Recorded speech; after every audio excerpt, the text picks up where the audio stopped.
दोस्तों, घूमता आईना में आपका स्वागत है। और हम लोगों का ये वीकली प्रोग्राम भाव के साथ आंखों देखी। और चूंकि इस प्रोग्राम का नाम आंखों देखी है तो जाहिर है हम कुछ भाव से वो किस्से भी सुनना चाहेंगे जिसके हम गवाह ना रहे हों, जो भाव नहीं देखे हों। और आज हम उत्तर प्रदेश की बात इसलिए भी कर रहे हैं क्योंकि बंगाल के बाद और बंगाल, तमिलनाडु और केरल वगैरह के बाद जो सबसे बड़ा चुनाव इस देश के सामने देखा जाएगा वो उत्तर प्रदेश का चुनाव है। मैंने पहले भी कई बार कहा है कि दिल्ली का रास्ता यूपी से होकर जाता है। 27 में उत्तर प्रदेश होगा और 29 में लोकसभा चुनाव होगा। तो उत्तर प्रदेश में भारतीय जनता पार्टी का आना बहुत जरूरी है। मैं इसको फिर से दोहरा दूं कि 2024 में यूपी में जितनी सीटें कम हुई थी, केंद्र में मोदी की सरकार उतनी 30 सीटें कम हुई और 30 सीटों के बहुमत से वो चूक गए। 30 ही सीटों से उनका बहुमत रह गया। तो ऐसे में 2027 का उत्तर प्रदेश चुनाव बहुत महत्वपूर्ण हो जाता है। Yogi Adityanath is on the verge of a hat trick कि लगातार तीसरी बार वो सरकार बनाने की पोजीशन में है। उत्तर प्रदेश में 40 साल से ऐसा नहीं हुआ कि कोई आदमी ने दूसरी बार बनाया हो। योगी तीसरी बार बनाने की कगार पे हैं। योगी अपने लॉ एंड ऑर्डर, बिजली और डेवलपमेंट और एक बीमारू राज्य को देश की दूसरी बड़ी अर्थव्यवस्था बनाने के नाम पे चुनाव लड़ रहे हैं। तो Akhilesh Yadav purely caste angle पे चुनाव लड़ रहे हैं, जिसको उन्होंने पीडीए नाम दिया है। तो पीडीए और डेवलपमेंट का ये चुनाव है। लेकिन इसके पहले कि हम 2027 के चुनाव पे आए, हम भाऊ से उत्तर प्रदेश को समझें पहले।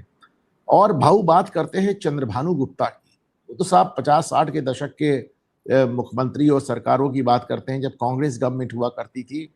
और राम मनोहर लोहिया भाऊ के सबसे फेवरेट लीडर रहे हैं, वो भी उत्तर प्रदेश से है। वो अलग बात है कि लोहिया के चेले कैसे निकले, लोहिया ने कैसे फॉलोअर्स दिए, ये बात भी आज हम बात करेंगे। तो भाऊ कहाँ से पकड़े उत्तर प्रदेश को? उत्तर प्रदेश की राजनीति की पहली याद आपको कहाँ से है? नहीं, जिस समय कांग्रेस हारती ही नहीं थी कि कांग्रेस छोड़कर दूसरी पार्टियां नहीं हुआ करती थी। आजादी के बाद कांग्रेस से ही हटकर अलग अलग ग्रुप बने। जो कांग्रेस कांग्रेस कोई पार्टी नहीं थी। कांग्रेस से आजादी के पूर्व आंदोलन में एक गठबंधन था जिसको ब्रिटिशों के खिलाफ लड़ना था। उसको कांग्रेस की छत्र छाया में, कांग्रेस एक छतरी थी, उसके नीचे सब लोग आके खड़े होते थे। तो बाद में जब, इसलिए तो गांधी जी ने कहा था ना कि अब आजादी मिल गई, कांग्रेस बर्खास्त करो। लेकिन नेहरू जैसे चालाक जो लोग थे उनको मालूम था कि अपने नाम से और अपने आइडियोलॉजी से हम पार्लियामेंट बनेगी तो जीत नहीं पाएंगे। तो इसलिए उन्होंने कांग्रेस जो गठबंधन था उसको ही पार्टी बना दिया। और आपको याद होगा कि पिछले लोकसभा चुनाव में 24 के, जब बारामती में वोटिंग चल रहा था, उस वक्त शरद पवार ने बोला था ये छोटी मोटी रीजनल पार्टियों को कांग्रेस में विलीन होना पड़ेगा, विसर्जित होना पड़ेगा।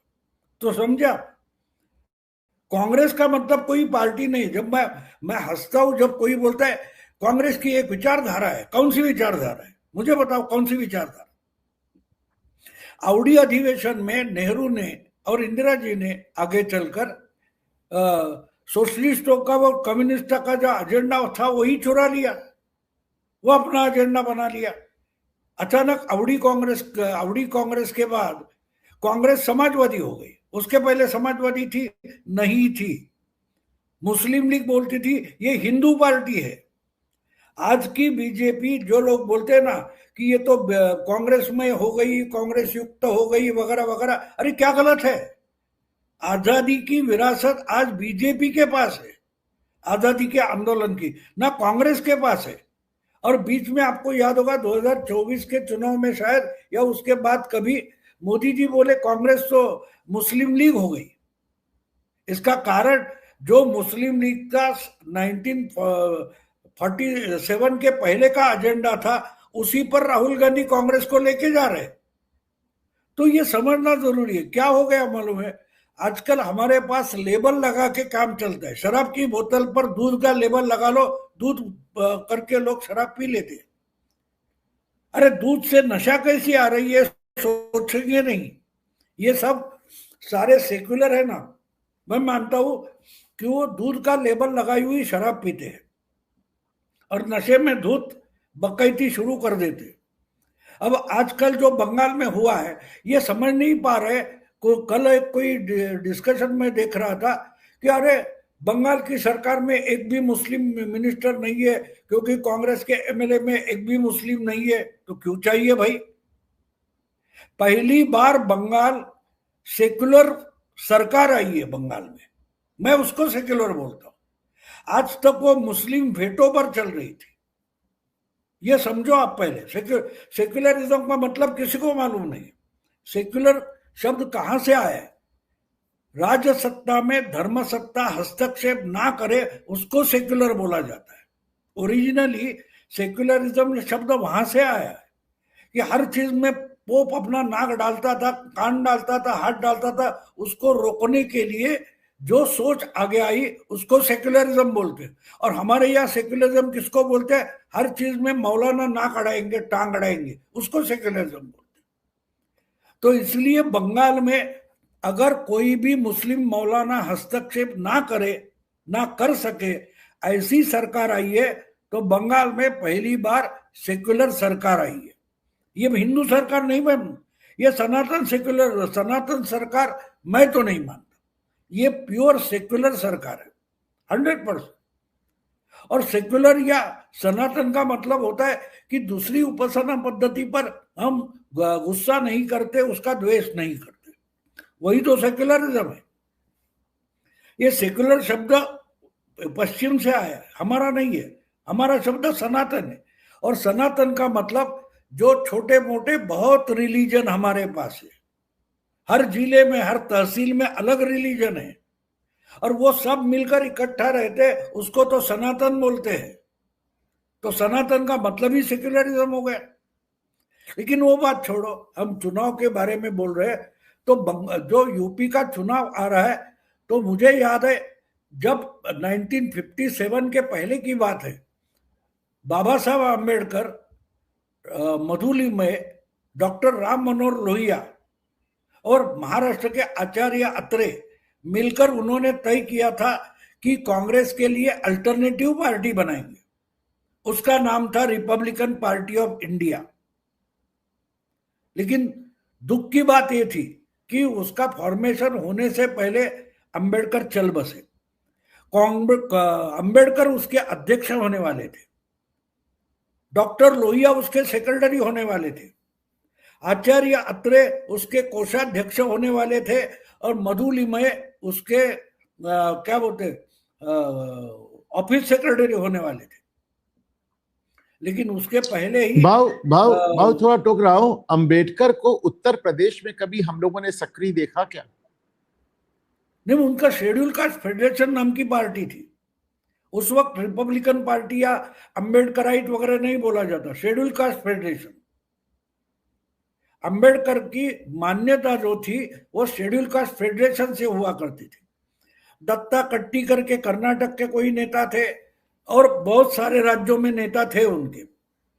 तो वो मिलाकर कांग्रेस को एक अल्टरनेटिव पार्टी बनाने की सोच उस वक्त थी, लेकिन वो हुआ नहीं। लेकिन 1957 में से लेकर 67 तक वो लाइन, गठबंधन की राजनीति की जो लाइन थी, कांग्रेस को अल्टरनेटिव बनो, ये लाइन लेकर डॉक्टर राम मनोहर लोहिया आगे चले, और उनका वो एक्सपेरिमेंट 67 में सक्सेसफुल हो गया। और पहली बार 9 राज्यों में कांग्रेस हार गई।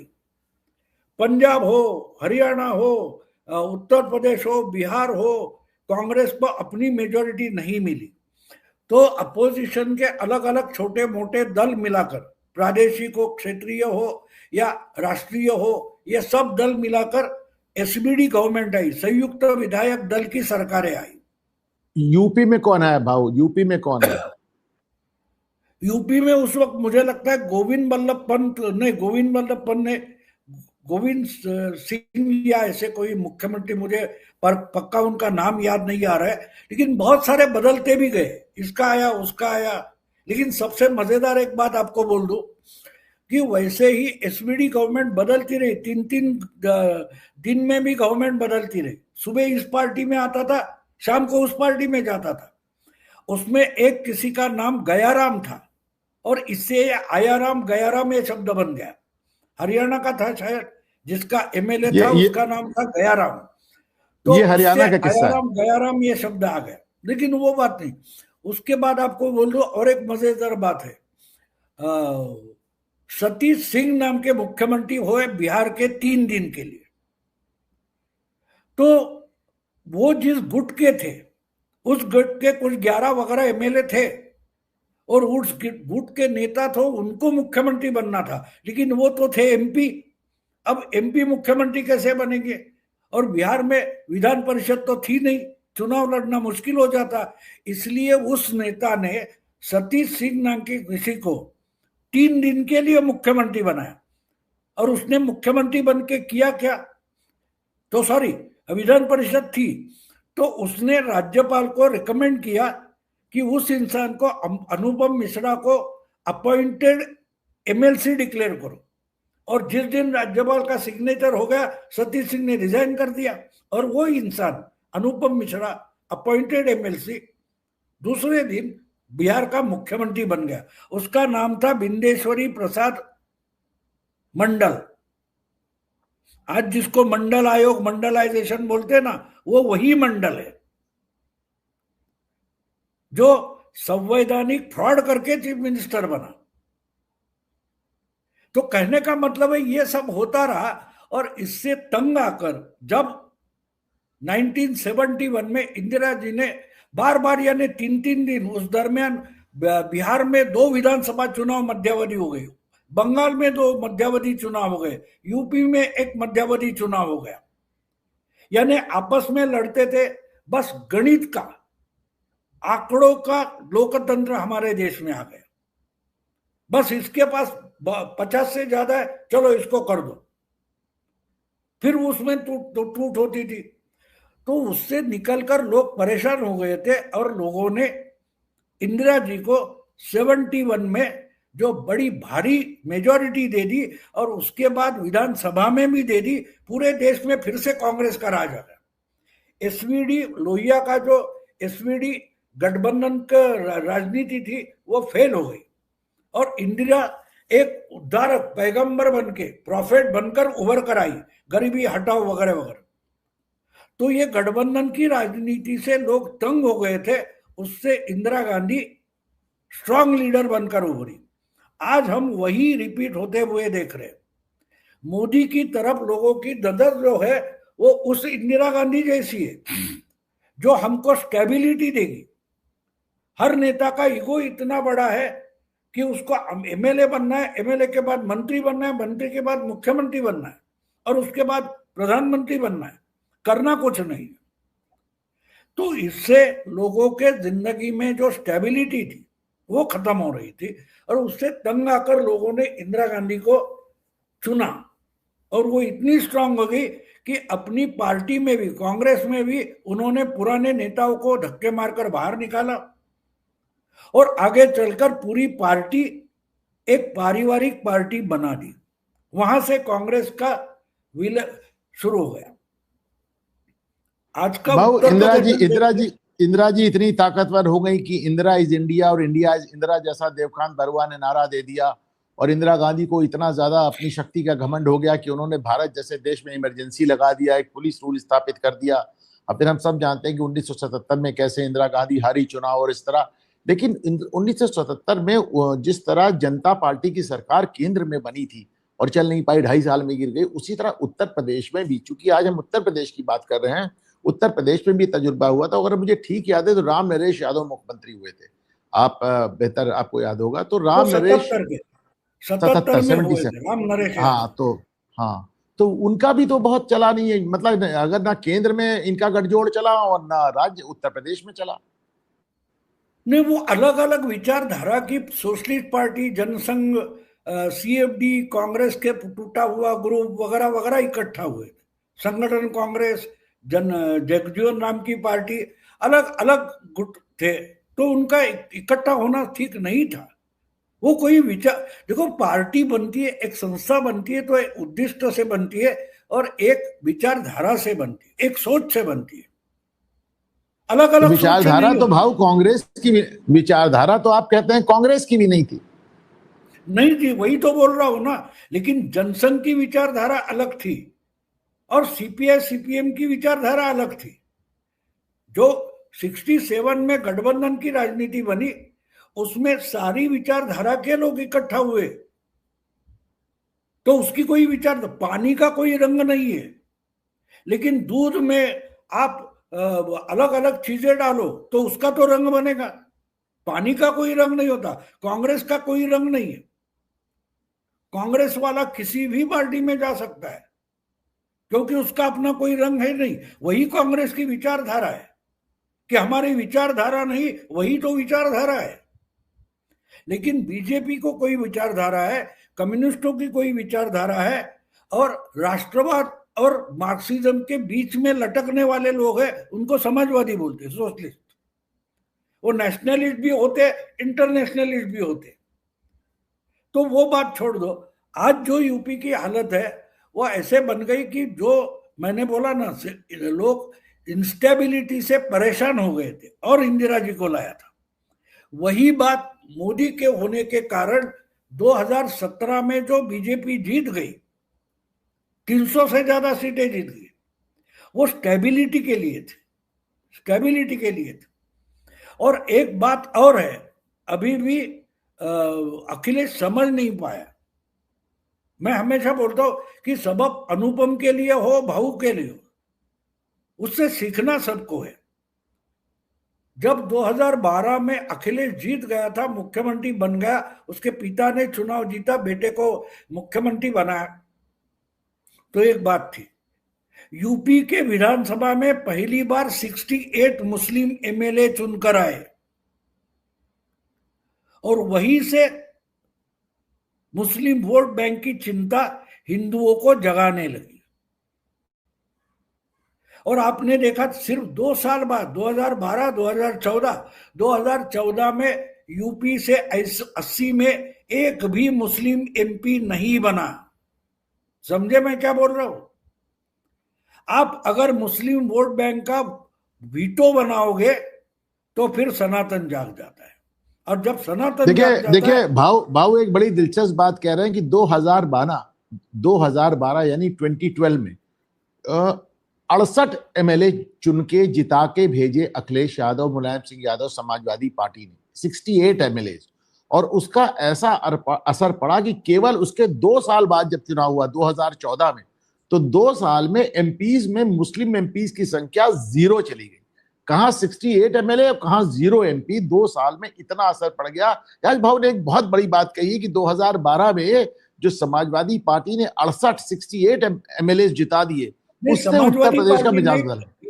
बीजेपी छोड़कर बाकी सब पार्टी के मिलकर, बीजेपी छोड़कर सपा, बसपा, कांग्रेस सबने मिलकर 68 एमएलए जिता दिए, और इसने उत्तर प्रदेश के जनमानस पर इतना गहरा असर डाला कि 2014 में भाजपा तो जीती पर मुस्लिम सांसदों की संख्या 0 हो गई उत्तर प्रदेश में पहली बार। भाऊ प्लीज कंटिन्यू। तो वही बंगाल में हुआ है। अब ये देखो, बंगाल में मुस्लिम मुस्लिम मुस्लिम इतना ममता ने कर दिया कि बाजी इतनी पलट गई है। उधर असम में देखो, कांग्रेस के कुछ 22 एमएलए चुनकर आए, 22 में 21 मुस्लिम हैं। मोदी ने आरोप किया था, राहुल गांधी, गोगोई ने सच बनाकर दिखा दिया कि असम की कांग्रेस तो मुस्लिम लीग है ना। बंगाल में आज 207 एमएलए बीजेपी के चुनकर आए और उसमें एक भी मुस्लिम नहीं, कोई मुस्लिम मंत्री नहीं बन सकता। यह समझना जरूरी है। और इससे अगर सबक लेना है तो मैं मानता हूं कि अखिलेश को लेना पड़ेगा। पीडीए वगैरह बोलकर ठीक है, पीडीए बोलो, टीवीके बोलो, या डीएमके बोलो, या टीएमके बोलो, या और कुछ डीएफएल बोलो, ऐसे अंग्रेजी अध्यक्षर है वो उठाकर इधर उधर जोड़ने से कोई पॉलिटिक्स नहीं होती, ना एजेंडा बनता है, ना प्रोग्राम बनता है। एक बात साफ है, बंगाल का अखिलेश के लिए सबसे बड़ा संदेश यह है कि मुस्लिम वोट बैंक से शेयर निकालो, वरना तुम भी दिवालिया बन जाओगे। आज ममता दीदी जहां फंसी है वो मुस्लिम वोट बैंक है। वो इतनी मुस्लिम वोट बैंक पर निर्भर हो गई थी कि मुस्लिम वोट बैंक में और दोष कोई, वो कौन है, हुमायूं आ गया, ओवैसी आ गया, कांग्रेस आ गई और कोई फुरफुरा शरीफ आ गया, तो उसके डिवीजन हो गई, तो बड़ा नुकसान ममता दीदी को हो गया। तो यही तो होने वाला है। मायावती मुस्लिम कैंडिडेट खड़ा करेगी ना, कांग्रेस खड़ा करेगी, राहुल गांधी खड़ा करेंगे, नुकसान किसका है? एक साइड में 80% पॉपुलेशन है, सनातन वोट बैंक है, आप उसको ठुकराओगे तो नहीं चलेगा। और दूसरी बात एक होती है, मैं हमेशा मानता हूं कि हिंदू हमेशा हाइबरनेशन में रहता है, सेकुलर जो सॉरी, आप उसको अगर उकसाओगे तो फिर वो जाग जाता है। मैंने शायद कहानी एक बोली थी आपको, एक हाथी की कहानी बोली आपको, हाथी और शेर की फिर से कहानी। बोल दीजिए, फिर से बोल दीजिए बाप। तो ये एक दिन शेर, शेर को तो मानते हैं जंगल का राजा, वो खरगोश जाए इधर, वो डर को भाग गया खरगोश। फिर लोमड़ी आई, लोमड़ी को पूछा कौन है राजा, कौन है शेर? मैंने बोला हाँ आप वो। और हर एक को दम देते चला गया। एक हाथी पेड़ के पत्ते ओढ़ ओढ़ कर खा रहा था, ये बोला ए मोटे, शेर उसको बोला ए मोटे, तेरा ध्यान किधर है, मैं आ रहा हूं यार। हाथी ने उसका मुड़कर नहीं देखा। 3-4 बार बोलने के बाद भी हाथी मुड़ नहीं रहा है, तो शेर को गुस्सा आ गया, उसने उस पर जंप मारी। तो हाथी इतना गुस्से में आ गया, उसने सूंड में पकड़कर उसको आसमान दिखा दिया। शेर ऊंचा उड़कर जमीन पर गिरा, अपनी हड्डियां बचे कि नहीं चेक कर रहा है, और हाथी को बोलता है यार तुझे मालूम नहीं तो ना है बोलना ना, गुस्सा क्यों करता है? तो ये सब मुस्लिम वोट बैंक वाले जो है ना शेर, हाँ, उनकी हवा पतली होते जा रही है। तो अगर बाप समय पर समय रहते अगर अखिलेश उससे कुछ सबक लेगा तो बच जाएगा, नहीं तो जो कुछ है उससे भी बुरी हालत हो जाएगी। अब बच जाएगा को हम लोग समझते हैं भाव। आपने महाराष्ट्र से बैठकर बताया बंगाल हार रही है ममता, आपने ये भी कहा कि कोई भी आए पर तमिलनाडु में स्टैलिन चला जाएगा। आपकी तमाम भविष्यवाणियां सच हुई और होती रहती, इसमें कोई नई बात नहीं है। तो आपको उत्तर प्रदेश में 2027 में क्या होता नजर आ रहा है? क्या योगी की हैट्रिक हो रही है या अखिलेश के मंसूबे पूरे होते नजर आ रहे हैं? नहीं नहीं, तो क्या बोलते हैं, हसीन सपने देखना कोई गुनाह नहीं है, वो सपने देखते रहे, सपने देखते रहे, कुछ होने वाला नहीं। अरे अगर जादू बंगाल में आदित्यनाथ जी का चल गया है तो कहाँ की बात कर रहे हो? आदित्यनाथ तो यूपी के हैं। बंगाल में अगर हमको योगी चाहिए बोल रहे, तो क्या यूपी के लोग भगा देंगे योगी को? क्यों भगाएंगे भाई, क्यों भगाएंगे?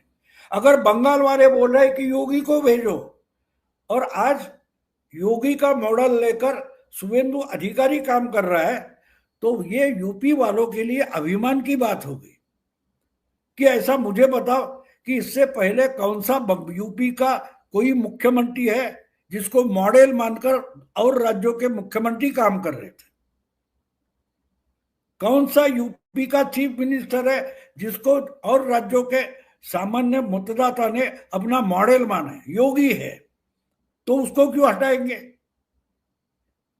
सचिन तेंदुलकर जब खेल रहा है, विराट कोहली जब खेल रहा है, तो उसको हटाएंगे, ये सपना कोई और देखे, पाकिस्तान जरूर देखता है।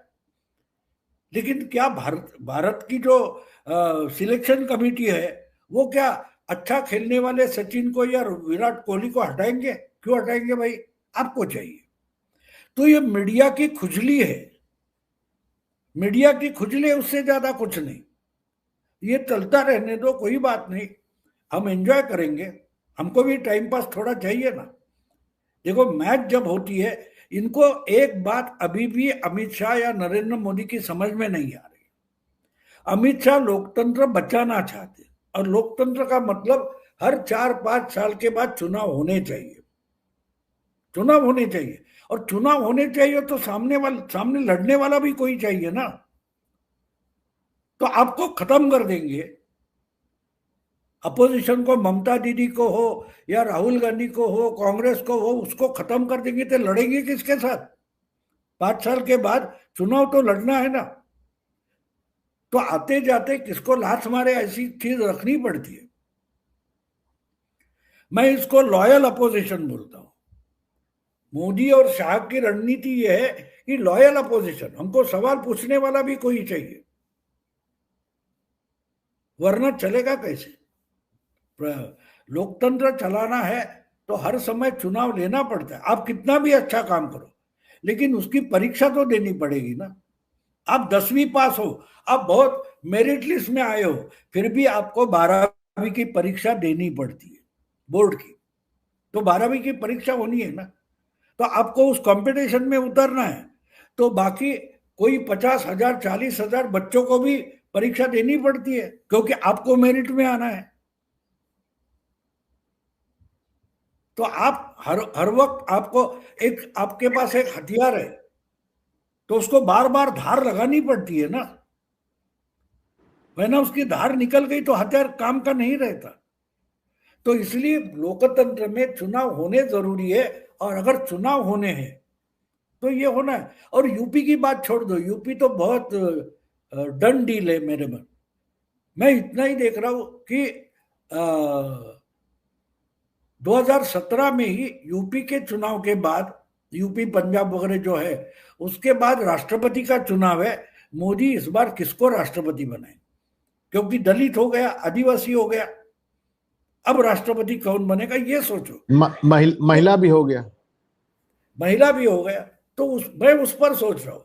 ये जो जो देखो, मैं आपको एक स्कूल में रहते हुए हमने कहानी पढ़ी थी लोकमान्य तिलक जी की। तो लोकमान्य तिलक जब ये मैट्रिक की परीक्षा देने गए थे, या कुछ यूनिवर्सिटी पता नहीं, लेकिन उस परीक्षा में गणित का जो सब पेपर था, उन्होंने कुछ 6-7 सवाल के जवाब दिए थे और बाकी नहीं दिए, वैसे ही वापस आ गए। तो उनके पिता ने पूछा बाकी क्यों नहीं, बाकी तो आसान है, बाकी बच्चे देने वाले। जो सबसे कठिन सवाल थे उसके जवाब देकर मैं लौटाया, क्योंकि उनको मेरिट आने की जरूरत नहीं थी, वो मेरिट उनके पास था, टैलेंट था, उसकी परीक्षा देने की लोकमान्य तिलक को जरूरत नहीं थी। तो मोदी शाह के पॉलिटिक्स के बारे में सोचते हुए ये बात हमेशा दिमाग में रखो, वो परीक्षा देना चाहते, वो सत्व परीक्षा हो, वो अग्नि परीक्षा हो, उससे उनको कुरेज नहीं है।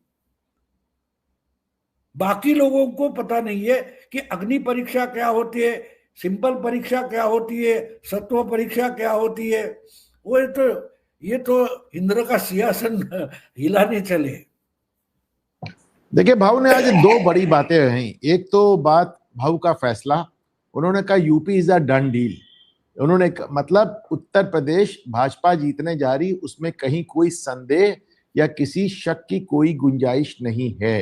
उन्होंने कहा कि योगी के जिस मॉडल को आप बिहार में, बंगाल में, तमाम जगह आप असम में इंप्लीमेंट होते देख रहे हैं, तो वो मॉडल उनके अपने राज्य में ठुकरा दिया जाए, इसकी कोई संभावना नहीं है। Uttar Pradesh is a done deal. अब सुन के बहुत राहत मिली, बहुत खुशी हुई। दूसरी बात भाई ने एक्सप्लेन की, जो बात मुझे अक्सर हम लोग को परेशान करती है, आप व्यूअर्स में तमाम लोग सोचते हैं, अक्सर आप लोग सवाल करते हैं, राहुल गांधी को जेल क्यों नहीं भेज रहे हैं, अखिलेश यादव के खिलाफ मुकदमा क्यों नहीं किया, उनको जेल क्यों नहीं भेज रहे हैं, ममता बनर्जी जेल क्यों नहीं जाएंगी। तो भाऊ ने आज बहुत अच्छा बताया कि भैया सबको जेल भेज देंगे तो चुनाव किससे लड़ेंगे, और हर 5 साल में चुनाव होने हैं, तो इससे अच्छी ऑपोजिशन मिलेगी भी कहां। मोदी को राहुल गांधी से अच्छी ऑपोजिशन कहां मिलेगी, योगी को अखिलेश यादव से अच्छी ऑपोजिशन कहां मिलेगी, शुभेंदु अधिकारी को ममता से अच्छी ऑपोजिशन कहां मिलेगी, और बिहार में भाजपा को तेजस्वी यादव और लालू यादव से अच्छी ऑपोजिशन मिल ही नहीं सकती। इसीलिए भाऊ ने उनको लॉयल ऑपोजिशन कहा है। तो ये ऑपोजिशन रहना बहुत जरूरी है। अगर ये ऑपोजिशन ही नहीं रहेगा तो भाजपा सरकार के कोई मायने नहीं है। भाऊ आधा घंटा एक बात आप समझ लो, वरना रियल अपोजिशन सामने आ सकता है, ये भी आप समझ लो। मैं जो विजय है, थलपति विजय टीवी के, उसको नाइट वॉचमैन मानता हूं मैं, ये समझो आप। कांग्रेस और लेफ्ट फ्रंट में जो चल रहा था, उसमें नाइट वॉचमैन बन के 15 साल के लिए ममता दीदी आ गई। उसने जो मशक्कत की है, उसके बदौलत आज बीजेपी आ गई है। तो ऐसी चीजें हटाई नहीं जाती, रखनी पड़ती है, रखने। और देखिए, दूसरी नाइट बात, ये वॉचमैन जो भाव कह रहे हैं, पॉलिटिक्स सट्टोरी का खेल होता है, उसमें राजा को मारा नहीं जाता, राजा को कॉर्नर किया जाता है, ये मात भी दी समझ। जाती है। बहुत बढ़िया बात। शतरंज में आपको मालूम है कि राजा की कभी किलिंग नहीं होती, राजा कभी बोर्ड के बाहर नहीं जाता, उसको एक शह होती है और उसके बाद हिलने की या कोई जब पोजीशन नहीं होती, उसी को मात कहते हैं। नाइट वॉचमैन का जो कंसेप्ट भाव बता रहे हैं, जिन लोगों ने टेस्ट क्रिकेट का समय नहीं देखा है, मैं उनको बता दूं कि जब शाम होने लगती थी, वो खेल खत्म होने लगता था, उस समय अगर कोई खिलाड़ी आउट हो जाता था तो उसकी जगह अच्छा खिलाड़ी नहीं भेजा जाता था, उसकी जगह एक बॉलर या एक विकेट कीपर भेजा जाता था। उससे कहा जाता था कि किसी तरह ये शाम का समय गुजार दो, ऐसा ना हो शाम को हमारा दूसरा अच्छा खिलाड़ी आउट हो जाए, अब अच्छा खिलाड़ी कल भेजेंगे। इसको नाइट वॉचमैन कहा जाता था और विजय को उन्होंने नाइट वॉचमैन बताया। तो भाव, अगर आपको ये तो आपने बड़े के देखिए, आधा घंटा हो रहा है, मैंने आपसे कहा था आधे घंटे में आपको सीधे चिता दूंगा, बता भी रहा हूं एक। लेकिन आपने एक सवाल आज ये कर दिया और जो मेरे दिमाग में अक्सर आता रहता है कि अगर राहुल गांधी नहीं हो, मैं कहता भी रहता हूं कि अगर जिस दिन राहुल गांधी नहीं होंगे, उस दिन वास्तविक चुनौती आएगी, उस दिन असली विपक्ष सामने आएगा। तो आज भाऊ आपसे एक सवाल यह है कि अगर राहुल नहीं तो कौन, राहुल की जगह कौन ऐसा असली विपक्ष आपको आता नजर आ रहा है? कांग्रेस पार्टी से पूछो तो कहते हैं राहुल नहीं तो प्रियंका, पर मुझे नहीं लगता गांधी परिवार से असली विपक्ष निकल सकता है। आपकी नजर में कोई एक एग्जाम्पल, एक उदाहरण के तौर पे आप बता सकते हैं कि राहुल गांधी राष्ट्रीय परिदृश्य पे नहीं हुए तो एक आध जिले की, एक आध गांव की, एक आध स्टेट की बात नहीं हो रही, नेशनल लेवल की बात हो रही है। तो राष्ट्रीय स्तर पे आपको एक उदाहरण के लिए आपको क्या लगता है कि किस आदमी को आप, किस पार्टी को या किस दल को, किस व्यक्ति को आप असली विपक्ष के रूप में देख सकते हैं? नहीं, वो आ जाता है। देखो, एक एक बात दोनों द्रविड़ पार्टियां समझ रही थी, हमको कोई द्रविड़ राजनीति में नहीं हरा सकता, तो विजय आ गया। अगर ये आपस में समझौता करके राजनीति चलाते तो विजय सामने आने की संभावना ही नहीं थी। अगर टीएमसी कांग्रेस से हाथ मिलाकर या कभी लेफ्ट फ्रंट से हाथ मिलाकर बंगाल की राजनीति चलाती तो बीजेपी के लिए जगह ही नहीं बनती। टीएमसी ने कांग्रेस को खत्म किया, लेफ्ट को खत्म किया, तो जो मतदाता थे जो टीएमसी के खिलाफ लड़ना चाहते थे, उनको बीजेपी लड़ना चाहती है तो उसके पीछे आके खड़ा हो गया, रियल अपोजिशन आ गया। जो सीपीएम थी, बीजेपी थी, बहुत सारे दिल्ली में बैठे थे। मोदी बाहर से आया, ही इज आउटसाइडर, ये बात समझ लो। दिल्ली में जो बीजेपी के ढुड्ढाचार्य थे, उनको भी मोदी पसंद नहीं था, ही इज आउटसाइडर। उसको मैं कहता हूं, जो है वो संभाल लो, वरना बाहर से कोई अपोजिशन आ जाएगा, समझे? जैसे विजय थलपति आ गया, वैसे ही ऑल इंडिया लेवल पर 2000 ये जो लोकपाल आंदोलन चल रहा था, क्या बीजेपी उसमें थी? क्या सीपीएम थी? नहीं थी। लेकिन वो आंदोलन खत्म होने के बाद अचानक से मोदी प्रकट हो गए। लोकपाल आंदोलन के बाद कहा जा रहा था कि केजरीवाल राष्ट्रीय स्तर पे विकल्प बन जाएंगे, पर केजरीवाल तो पूरी तरह फ्लॉप कर गए भाव, एकदम फ्लॉप कर गए। नहीं नहीं, आपने पूछा कहां से आएगा, तो उस वक्त आपके दिमाग में भी मोदी नहीं था, शायद भाऊ हमारे तोरसेकर के दिमाग में था, भाऊ हमारे तोरसेकर दिमाग के में तो दिमाग में था। क्योंकि विजय भी नहीं था 14 हमारे दिमाग में।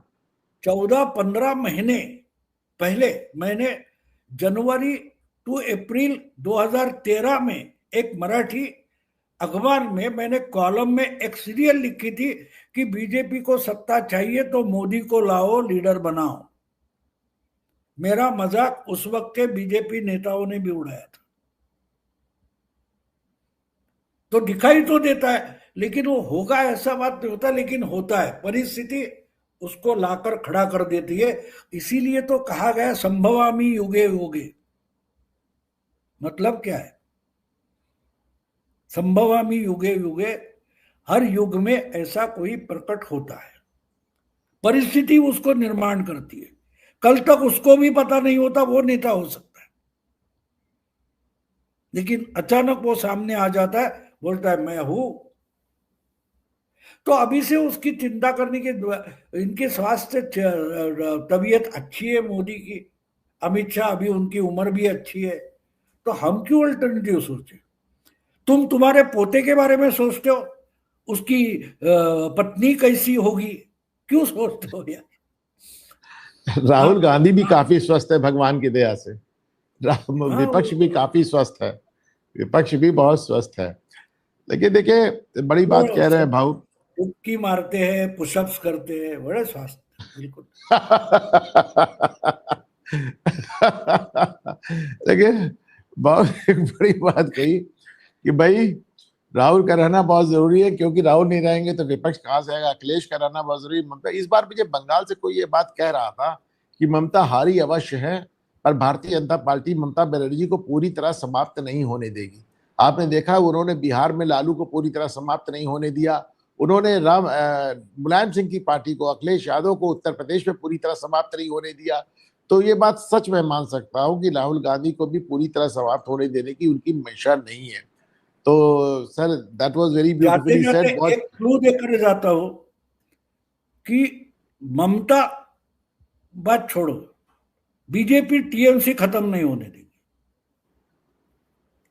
देखा जाएगा टीएमसी में अजित पवार या एकनाथ शिंदे निकलता है कि नहीं, इसका इंतजार करो। भाई यही मैंने कहा कि बंगाल से यही खबर आ रही है कि पार्टी रहेगी, ममता की पार्टी रहेगी, ममता का शरद पवार उद्धव ठाकरे हो जाएगा। यही बंगाल से मैंने कहा खबर आ रही कि भाजपा जो है टीएमसी को खत्म नहीं होने देगी। लेकिन इसमें भाव ने एक बड़ी बढ़िया बात कही कि उसमें से एक एकनाथ शिंदे निकलेगा, एक अजीत पवार निकलेगा, और निकल रहा है, अभी से निकल रहा है। ममता बनर्जी अभी से कह रही जिसको जाना हो जाए, मैं किसी को रोक नहीं रही हूँ, मैं किसी का हाथ पैर नहीं जोड़ रही हूँ, जो मेरे साथ है वो ऑलरेडी समझ रही है, पार्टी ऑलरेडी ब्रेकअप होती आपको नजर आ रही है। और सबसे बड़ी बात जो उन्होंने कहा, ममता बनर्जी का शरद पवार हो जाएगा। यानी शरद पवार जो महाराष्ट्र के इतने बड़े चाणक्य बनते थे, आज महाराष्ट्र में जमाने से एकदम इनइफेक्टिव होके, एकदम नजरअंदाज होके पड़े हैं। तो ममता बंगाल में रहेंगी पर नजरअंदाज हो गए। एक बात और भाव ने पिछले शो में कही थी कि हर आदमी की सजा फांसी ही नहीं होती, सबसे अच्छी सजा वो रहती कि आपको रखा जाए और आपको बदले हुए हालात को झेलने के लिए मजबूर किया जाए। पिछली बार एक कहानी भी सुनाई थी भाव ने अपने मनपसंद दरोगा की और एक अपराधी की। तो ये बदले हुए हालात में इनको झेलना बड़ा मुश्किल हो जाता है। आप देखिए अखिलेश यादव ने कैसी कैसी बातें कही विपक्ष में रह के। ममता को अभी 4 दिन हुए विपक्ष में रहे हुए और वो बैंड पहन के पहुंच गई कोलकाता हाईकोर्ट, और पता चल गया कि उनको बैंड पहनने की अनुमति नहीं थी। हंगामा बचा हुआ है। तो अब ये विपक्ष में रहेंगे और ये अपने कर्मों का भुगतान करेंगे। तो चलिए, भाऊ ने एक बात और मेरे दिमाग में डाल दी, इस पे हम कभी और अगली बार भाऊ से बात करेंगे। भाऊ इस बात को हल्के में नहीं कह रहे थे। सोचिए, बात हो रही उत्तर प्रदेश की, पर भाऊ ने एक सवाल पूछा कि देखना ये कि अगला राष्ट्रपति कौन होगा। अब ये एक बड़ा सवाल है, भाऊ ऐसे हल्के में नहीं कह रहे। अगर कह रहे हैं कि अगला राष्ट्रपति कौन होगा, तो आप मान के चलिए कि इसके पीछे आपको एक अलग राजनीति नजर आएगी। पर इसके बारे में भाऊ आपसे अगले बारे में बात करेंगे। भाऊ को डॉक्टर्स ने बहुत बोलने को मना किया है दोस्तों, तो हमने इनको आधे घंटे में मुक्त करने की बात की थी। 36 से 37 मिनट हो गया है। भाऊ आप आए, हमारे दर्शकों से बात की, आपका बहुत बहुत धन्यवाद।